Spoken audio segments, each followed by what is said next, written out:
California love.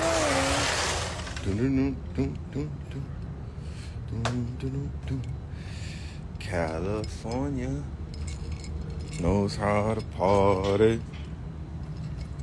California knows how to party. In the city, in the city, city of rocks. In the city of Compton, we keep it stomping, we keep it rocking. Peace, family. Grand Rising. Greetings to everybody. This is your brother Red Pill reporting live and direct from the beautiful city of Los Angeles, city of Los Angels. How's everybody doing on this beautiful day? Oh man, I'm about to be joined by a super legend. Doing on this wonderful day where you could choose to wake up and boss up and be the best version of yourself. There she go. You must be here for the birthday bash. It must be a surprise visit, nigga.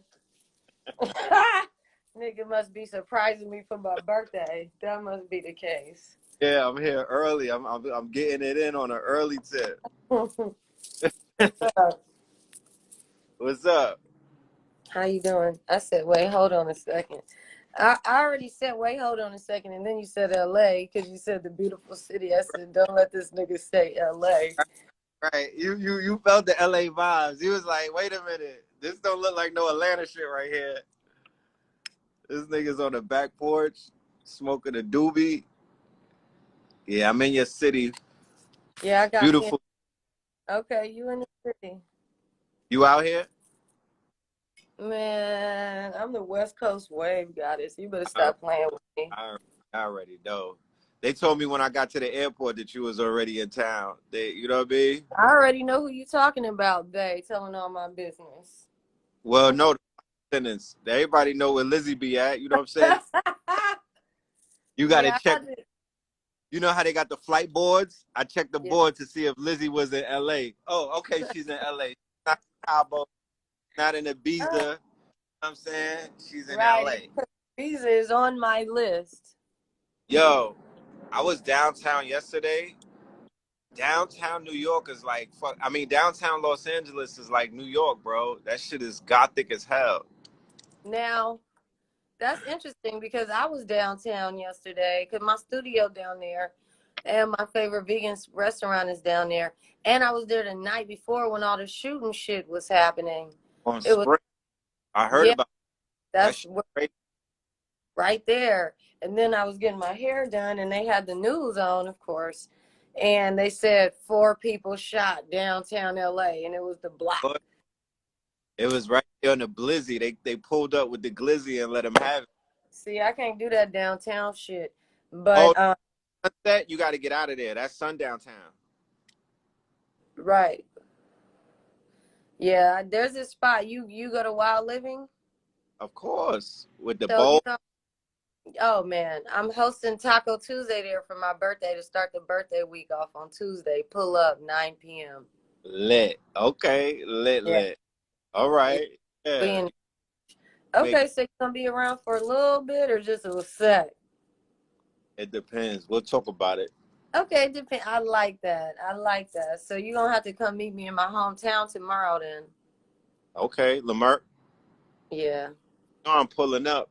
This is one thing that I could say about LA, and I want to just share this with everybody. It took me about 12 hours to become more reinvigorated with my artistic side than this whole calendar year of 2022.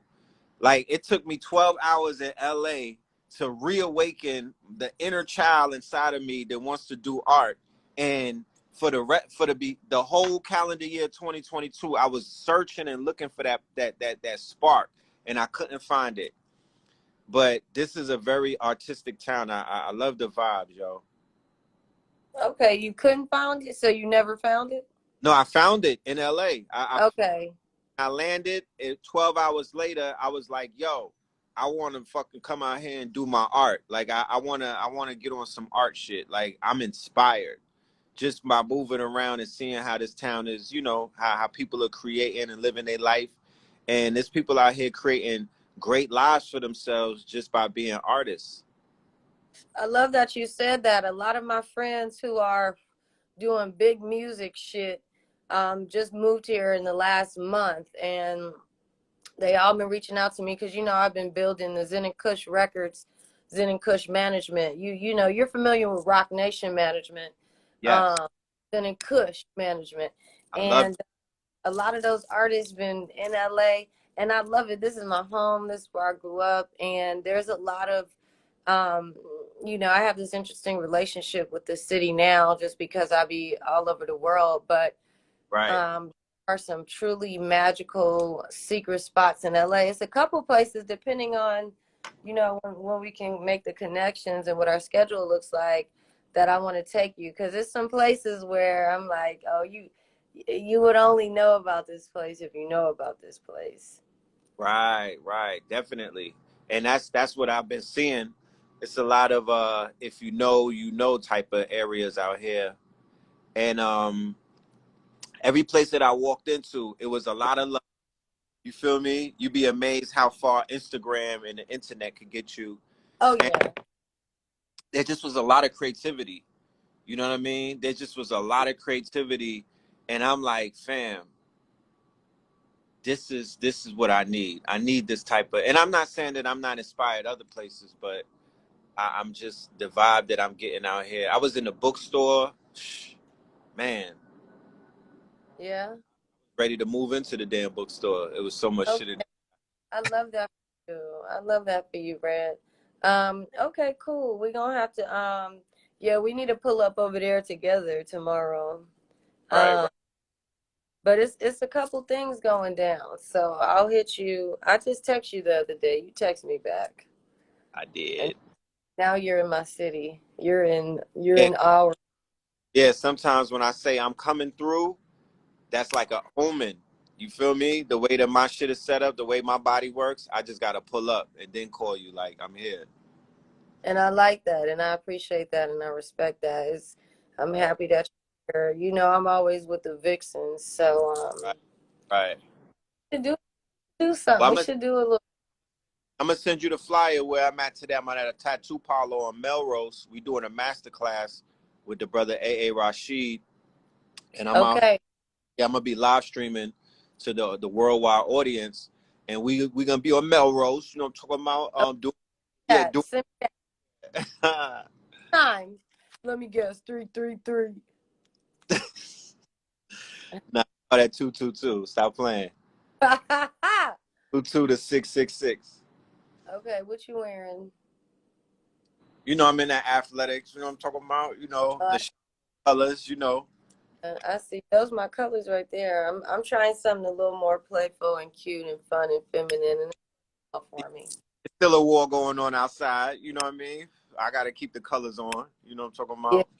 in my everyday look every day this week up until just now. It's always alignment, Red. It's good to see you. I just wanted to pop in and say hello and welcome you back to the city. We're gonna have to get some smoothies. You feel me? I'm gonna take you for smoothies, but I'm gonna see you because I needed to make a play over that way anyway. So it's a line. I'm gonna pull up on you. I got you. I'm going to send you that info. All right, you're amazing. Yeah, you too. Peace. Uh, Yeah, family. So, like I was saying to Lizzie, this city right here, I don't know how it's working out for everybody else. I don't know what LA does to everyone else. Allegedly and apparently, it does something to somebody because a lot of people come out here to chase their dreams and whatnot. Me personally, I'm just inspired with the quote unquote, I would call it, if before I call it art, I would call it the fantasy industry, right? I've been studying the fantasy industry for about a year and some change. I mean, deep diving, talking about, going over because it's a humongous industry. It encompasses comic books, It encompasses cartoons. It encompasses movies. It encompasses sitcoms. It encompasses theater. It encompasses a whole bunch of things. It's called the fantasy industry. It encompasses comic books, right? And we as a nation, or as a people, as a race of people, right? As a race of people, meaning, you know, and I'm speaking of black people, of course, right? I don't know what you want to identify as, but I'm speaking to FBA, ADOS, niggas is AWOL, right? ADOR, wait, yeah, ADOR, American descendant of runaway slaves, American descendants of slaves, niggas, Negroes. I'm just saying, people with melanin, we don't have a foothold in the fantasy industry. We don't have a grip on fantasy. And what I mean is, we haven't, when I say fantasy industry, yeah, we have great imaginations, and we indulge, and we're content creators in those industries, but we don't control those industries. We don't own those industries. You feel me? We're not the shot callers. We're the talent. We're not the management. So it's the difference. We're not the label. We're the nigga that the label signs. We don't own the label. We're not management. We're talent. And if you know anything, right, you know the talent doesn't wield the power, right? Talent is not where the power is yielded and whatnot. It's in management. So the small hats control the fantasy industries. The fantasy industry has shaped our subconsciousness as children, no matter what side of the planet that you live on. But if you're inside of the borders of the USA, right, you have been programmed subconsciously through the fantasy industry, through the toys, through the cartoons, through the motherfucking movies, through the shit they tell us in school. All of it is fantasy, right? All of it is fantasy. But I'm mainly speaking about what comes out of the imagination of human beings, right? And you know, and they put, and they manifest this in a physical world, and then in this physical world they're able to monetize it, right? Consecrate whatever these thoughts are, make it a whole, you know, like Hello Kitty, for instance. Hello Kitty was founded in 1975. It's a Japanese brand, right? It's a kitty. Hello Kitty has grossed over $75 billion ever since its inception. So Hello Kitty would be part of the fantasy industry. But as you can see, it has done work, it has done wonders for the economy, right, of Japan. So imagine if the majority of the people who have great ideas, great characters in their heads, you know, they have folklore and mythology and things of that nature. Imagine if they were able to link in cities like Los Angeles with the creative community and bring those ideas to the real world, or into 2D reality, right? 4 and 3D ideas, and you bringing them into this 2D world as a toy, as a cartoon, a brand, right? A brand that's going to teach not just your children, all of the children. Because comic books don't discriminate, nor do cartoons. They make cartoons with green people, with purple Barney and whatnot. It's for everybody. It's for everybody, right? So I've been studying how to, the barrier points and whatnot, and how to get into these multiple industries, and even just how to create our own, because there is no getting into an industry when you are the industry. You make whatever industry that you want, just with your niche market. If you have about 100 people in your niche, then you have an industry, or the beginning tenets of an industry, right? So I'm like, if you got a tablet with programs, if you got Photoshop and all of these other programs, then you could compete with Disney. You could compete with the big boys. You could create anything out of your mind and bring it into 2D, 3D, animated, CGI, whatever reality or whatever medium, you could bring it. You could put it on a canvas. You could put it on some apparel. You can embroidery it. You could silk screen it. You could make stickers out of it. You could put it as a design on a weed bag, because that's a huge industry out here, you know. But that's the vibes that LA is giving me. I'm just openly sharing with my fan, with the audience. You know, I'm just sharing my ideas out loud. But that's what I'm getting. I'm really invigorated, because I'm like, yeah, LA is the place where this shit really goes down. And the most important thing in this whole scheme of things, to me, it wouldn't even be necessarily the artist. It would, not to say, not to take away their importance, but the writer, right? The writer. We need to pick our pens up.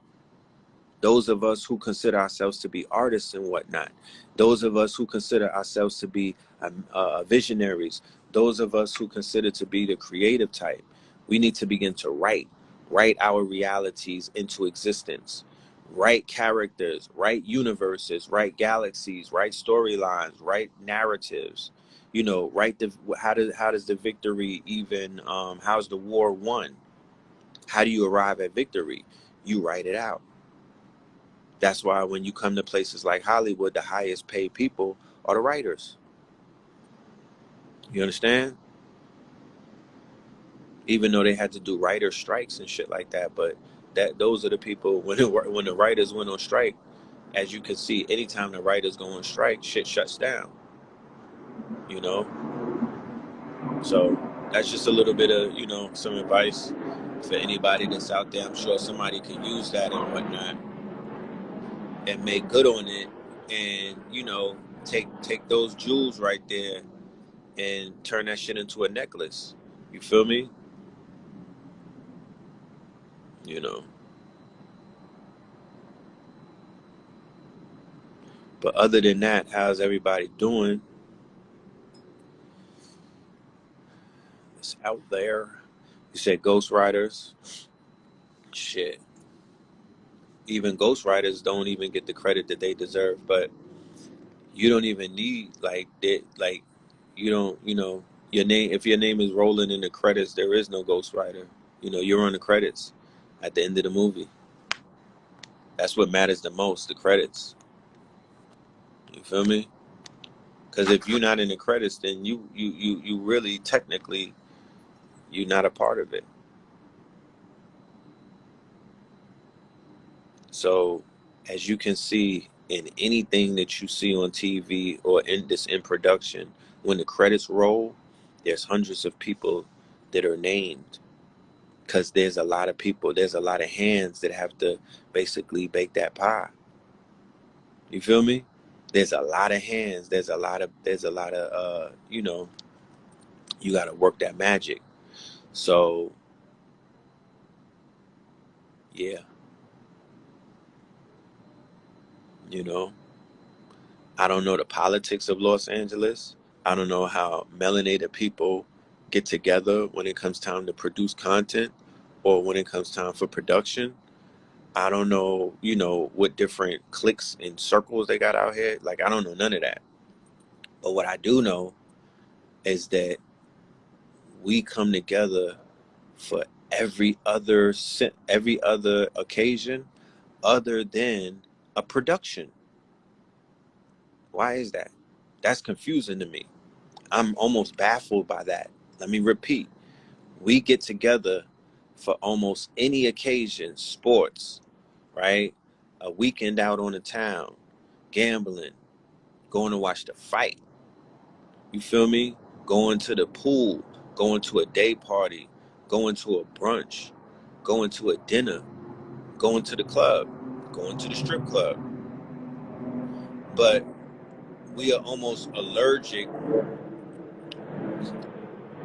We're almost, you know, we're almost against coming together for means of production. And what I mean by means of production is that you commit 6 months right? Because that's the average time to produce something that's going to last forever. You commit 6 months of your life and your time, right? And your quote unquote attention to a production. Yo, we're going to put this movie together. These are the hands that are going to be involved in it. This is what it's going to cost. This is the type of time that it's going to, require, right? This is what the sacrifice is going to look like, right? That's called production. This is going to last forever, right? When we be in the crib binging on movies that came out in the 70s and the 60s, and somebody's going to be just like that watching your production 50 years from now. If you come together and put something together that lasts forever, usually, right? Usually, and based off of what I've been exposed to, things that are in the fantasy industry have a longer shelf life, right? These cartoons, these toys, they become collector's items. And what do? They accrue in value. They appreciate throughout time, right? Mickey Mouse, Disney characters have appreciated throughout time. Hello Kitty has appreciated. These certain brands and these creations and these inventions and these ideas that groups of people have basically monetized and brought into 2D reality, and they industrialized it, right? And they're using it as a means of mind control, propaganda, social engineering, social conditioning, superiority, or the false sense of superiority.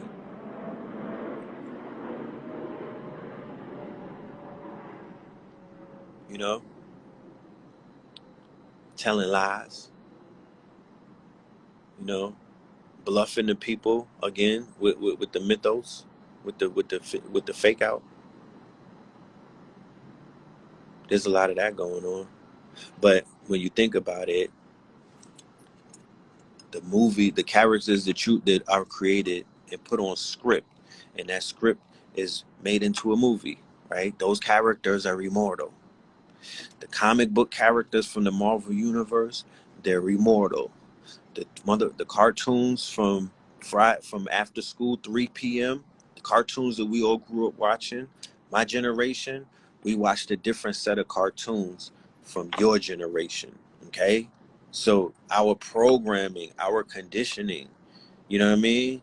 The shit that really is kind of like hardwired into our being is different, based off of the cartoons that we watched after school. So that has to tell you the power of the fantasy industry.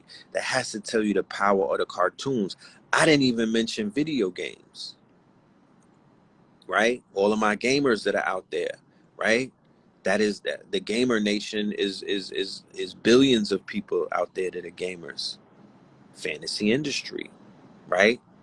Groups of people coming together and creating multiple new worlds out of their imagination, right off of the pen. By creating this shit, it came from the pen first. Well, it came in the mind, and from the mind, it got on a piece of paper through the pen, and then from there, it was designed and concept, and then it was prototype, and then you have a video game. Why can't we do that? Like, what's stopping people that look like me and you from participating in that humongous industry where everybody has got a piece of that pie? With all of the characters that we have in our minds. And keep in mind, we're not just creating characters that look like us. We're not creating characters that are just our color and whatnot. We're creating characters from all walks of the world, from all of our incarnations and our memory and whatnot. The same way that, like how you could create Sesame Street, you know what I mean? Those are ambiguous characters. Like, we're creating characters, we're creating concepts, Right? We're consecrating ideas and concepts and energies in the form of characters. Okay, that's what they do with the myth. That they did that with religion, and to a degree, they do that with the mythos. That's what these cartoons are. That's what your Dragon Ball Z's of the world. That's what your Voltrons of the world. You know, with the colors and the different colors.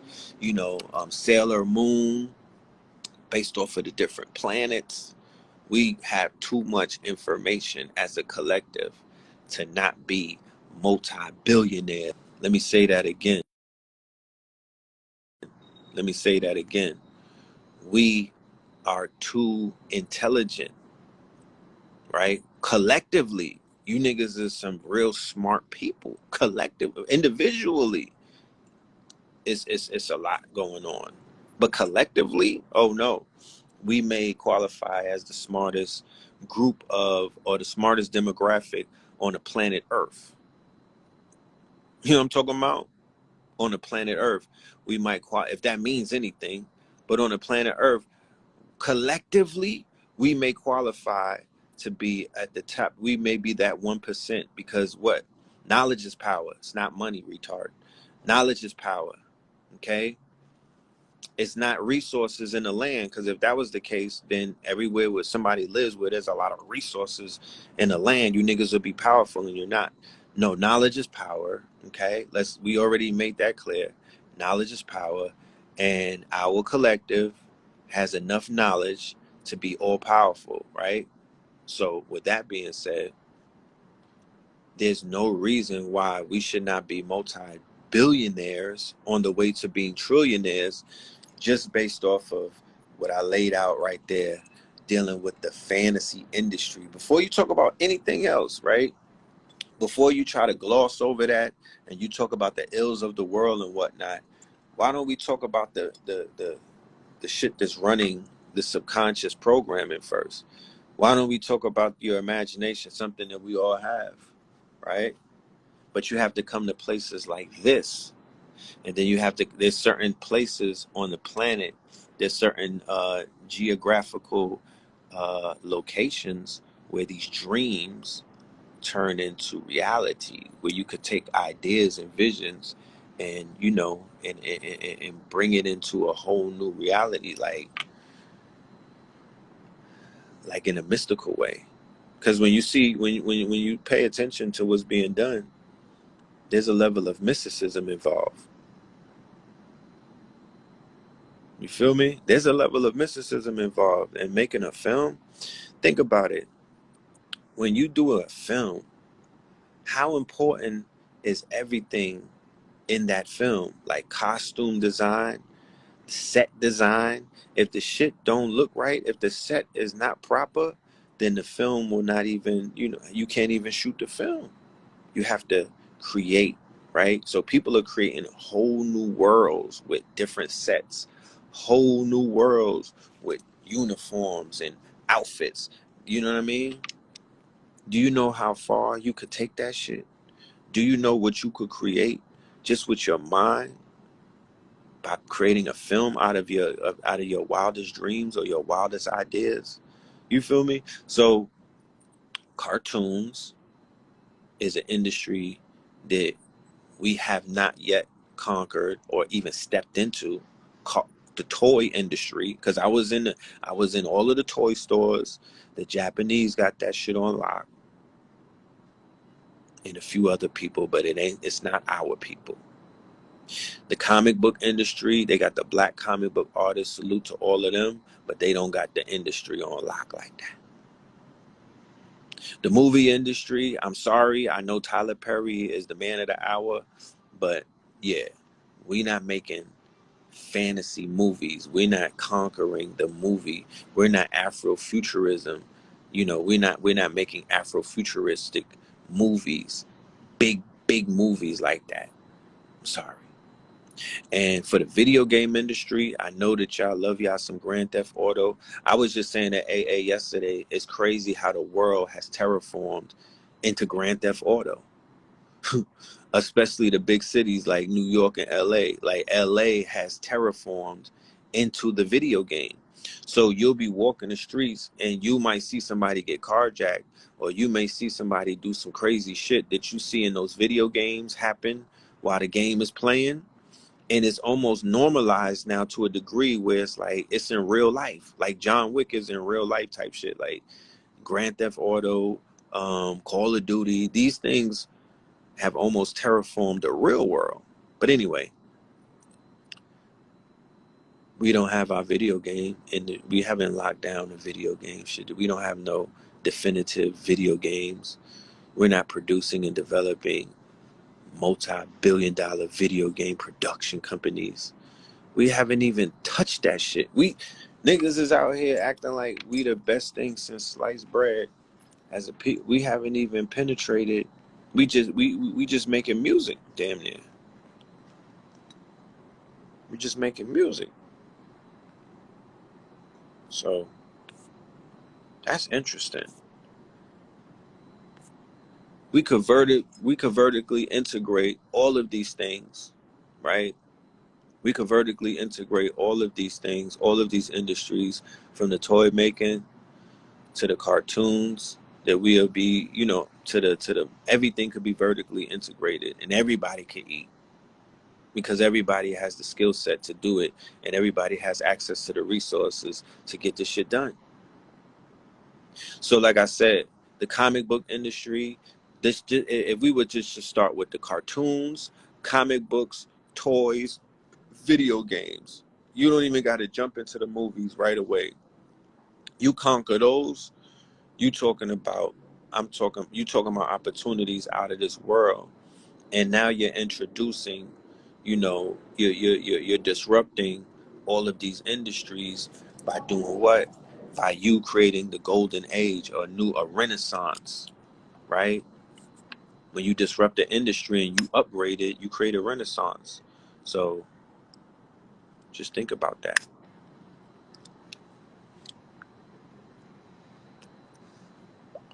Just think about that. You could win all of your wars. You could conquer all of your universes. You could be Thanos on steroids.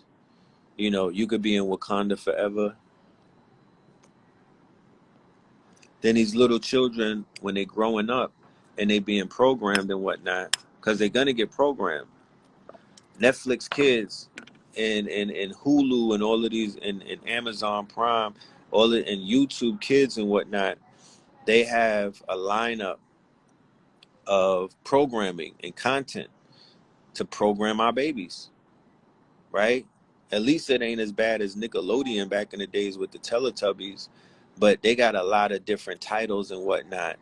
And if we're not in that race, if we're not vehemently pushing ourselves into those places as content creators, right, and producers, right, then we spinning our wheels. The little ones they're gonna get indoctrinated again. They're gonna get programmed the same way that we was being programmed. They're gonna be confused and whatnot because they're getting all of these narratives, from these characters that have agendas that are being created in the fantasy industry and whatnot. And they're politicizing it.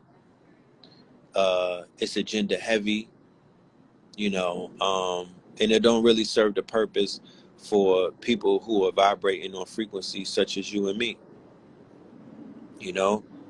We need content that's going to speak to us in our frequency, in our upward mobility and whatnot, and our reprogramming and our rebranding, right? And the way that we see this world versus the way that we saw it prior. Looking at the world through rose-colored glasses. This is what we deserve. So we're gonna have further when I did an episode on what's that, high level conversations. It hasn't come out yet, but we explore that whole conversation that I've been having with y'all today, we dive into that and whatnot. And, that's definitely, like I said, that's something that I'm consciously, I'm putting that, I'm starting that conversation. I am starting that conversation. All right. Yeah. So look, I'm about to go to this venue. I'm gonna be on Melrose. The flyer is on the page. The link is in the bio if you want to watch the live stream. It'll be available for you to watch forever after you get your ticket. You can watch it tonight, tomorrow, or the next day, whatever. It's a 2-day masterclass. Today is the first day. It's up until 6 p.m. If you in the LA area, pull up and holler at your peoples. All right. We'll continue this conversation. Love and light to the family. Peace.